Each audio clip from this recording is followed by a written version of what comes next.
The first Path to Impact I went to was the engagement and the lesson planning one. The second one I went to was a leadership cohort. You can always learn to become a better leader.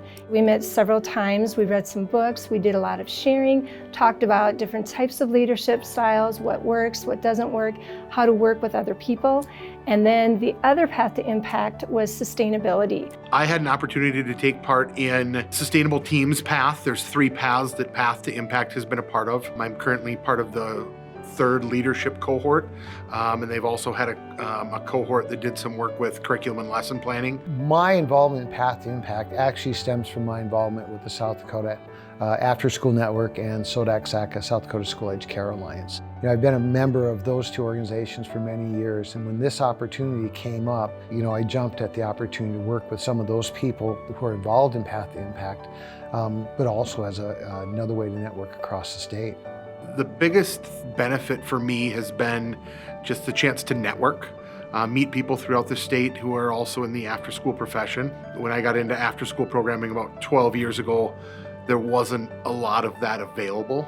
So it's been fun to see how that has grown and the opportunities that are now out there. Path to Impact has been a huge benefit for networking, other administrators from throughout the state, like-minded individuals, and finding resources and stuff that are available to help the people we serve.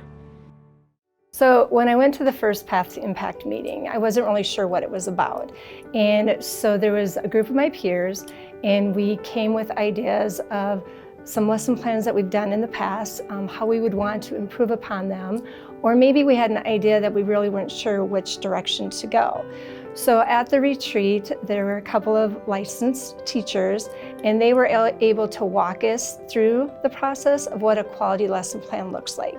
And then if we hit a roadblock, then they were telling us, don't worry about it, we'll help you with that later. And so then they research, they look at what we've already come up with, and then they add their own ideas to help improve the quality of the lesson plan.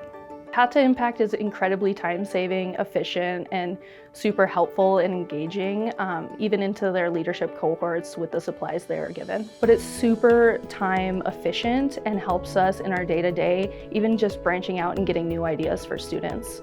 A lot of them have to do with food items like candy bars, and so that's always fun to bring an educational component using food items that kids are going to enjoy and love. They've created some lesson plans involving candy core samples. You would take a clear straw and push it through a little candy bar, and then when you'd pull the clear straw out, you could see all the different layers. It was like the layers of the earth, which was really fun for children of all ages. I mean, it's hard to find something from kindergarten all the way through 5th grade. The candy core was an incredible example of what Path to Impact offers. It's just exciting to know that there's a place to go, and there's going to be all these ideas, different topics, different categories, not only academic lesson plans, but also family engagement, activities that we can either send home with the kids to do with their families, or we have family engagement night in the after school programs where we invite the families in, and then we have lesson plans to use from those too. You have to be a lifetime learner, especially with kids, because they're kids, they change all the time. You can't plan for everything, and you're going to have some days where they just go off the rails, and you got to be ready to deal with that and adjust. Each one of these kids has this huge potential because they're young and you don't know what they're going to do in their future. So you need to try your best to foster that kind of opportunity for growth for them. It's been things that can be used by anybody throughout the state, any after-school program. Administrators get busy, so it's nice to have a toolbox, a toolkit that you can go to. Some of the leadership stuff I'm looking forward to implementing. It's always fun seeing some of the lessons that staff plans that are available to kids and seeing how they react, whether they're kindergartners, whether they're 5th graders, they're all going to react differently to some of the exciting lessons that are planned. Have those conversations and that development with other people around the state and what they're doing at their programs, and taking those ideas and kind of making it your own, but taking those ideas and listening to what's being successful across the state's been exciting. The benefits of the Path to Impact program are kind of twofold. One is it helps you start developing better leadership qualities, but also makes you take a critical look at the current strengths that you have and the areas where maybe you need to focus a little bit more of your attention to become more of an impact player that benefits your organization. I'm not the only staff member here that went through the first cohort. There are 2 others.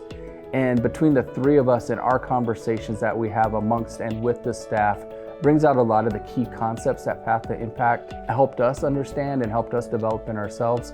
And so I think it's the modeling and those other individuals that haven't had the opportunity to take the class and read the book, they start to see how we have changed as leaders, and hopefully by that modeling, they start to change a little bit of their things. Something exciting with the Path2Impact programs that is rolling out are their inclusion of lesson plans and their leadership cohorts, where all of us as OST professionals can lead and develop fantastic lesson plans, and that's pretty exciting for us. It's hard to say because I think this one, the engagement one, is very important, especially for all of the young people that work in the after-school programs. Many of them are currently working towards their education degree, and so what a great resource for them. I've been in the after-school program for over 20 years. For me, the leadership, I think you can always learn something new because you're working with different generations, and what they're looking for in a leader is so much different than what I was looking for 20 years ago. So they're all very valuable. I can't pick one. You know, I think there's a lot of programs, not just in Rapid City, but across the state, that are siloed. We all have unique characteristics, but we all have some very valuable information and programs and procedures and policies and different ways of operating, different models. And by having a statewide organization or statewide program like Path2Impact, we can get those leaders together and share those things, and that improves all our programs. You know, what works East River may not work West River in our program, but it might work in another program like a YMCA. I think too, the variety of programs is a huge benefit. I mean, you don't know what you don't know. And by talking to leaders in other programs, it helps us to evaluate our program and then, like I said, maybe implement some different models. The leadership, strategies, techniques, concepts that I learned, I'm able to start planting those seeds with the members and the boys that I get to work with every day. Obviously at a different level, but still looking for opportunities where they can step up and help other members, help their parents, help the community. And you know, that's basically what the whole Path2Impact is. The term Path2Impact is how do you become a more impactful leader and individual to make the lives of others around you better. And I'm able to start that with my 6, 7, 8-year-olds so that they can start to develop those leadership qualities in themselves. Our job is difficult when hiring workers, and I'm sure many people have that, but like we pull from a college campus. You have workers that are high turnover, they're not here forever.